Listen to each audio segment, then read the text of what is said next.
یہ کس شہنشاہ والا کی آمد آمد ہے، یہ کس شہنشاہ والا کی آمد آمد ہے، بولو مرحبا بولو مرحبا بولو مرحبا بولو مرحبا۔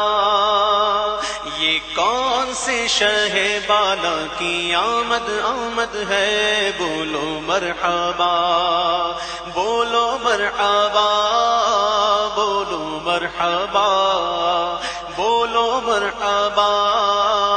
سرکار کی آمد مرحبا، دلدار کی آمد مرحبا، حضور کی آمد مرحبا، پر نور کی آمد مرحبا، سب مل کر بولو مرحبا۔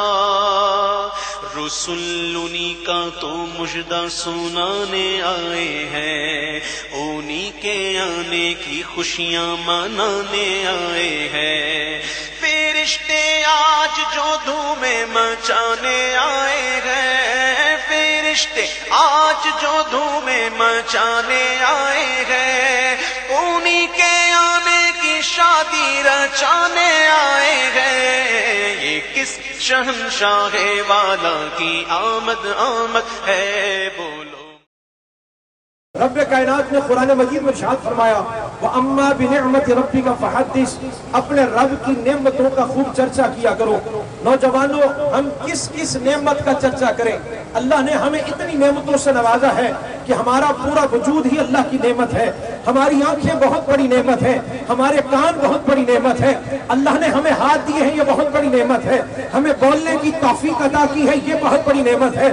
یہ ہوا، موسم، پھل، سبزیاں، چاند، سورج، دریا، سمندر، یہ ساری اللہ کی نعمتیں ہیں، لیکن ہم کس نعمت کا شکر ادا کریں، کس نعمت کا چرچا کریں؟ میرے رب نے قرآن میں فرمایا وَإِن تَعُدُّوا نِعْمَةَ اللَّهِ لَا تُحْصُوهَا، ہم نے تمہیں نعمتیں اتنی عطا کی ہیں تم گن نہیں سکتے، شمار نہیں کر سکتے۔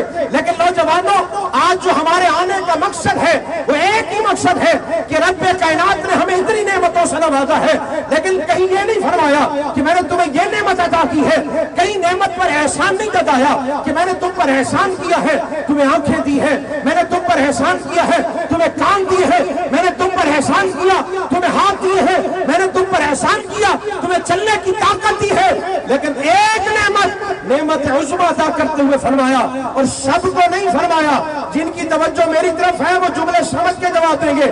فرمایا لَقَدْ مَنَّ اللَّهُ عَلَى الْمُؤْمِنِينَ إِذْ بَعَثَ فِيهِمْ رَسُولًا، فرمایا سب پر نہیں، ہم نے مومنوں پر احسان کیا ہے، انہیں اپنا محبوب عطا کر دیا ہے۔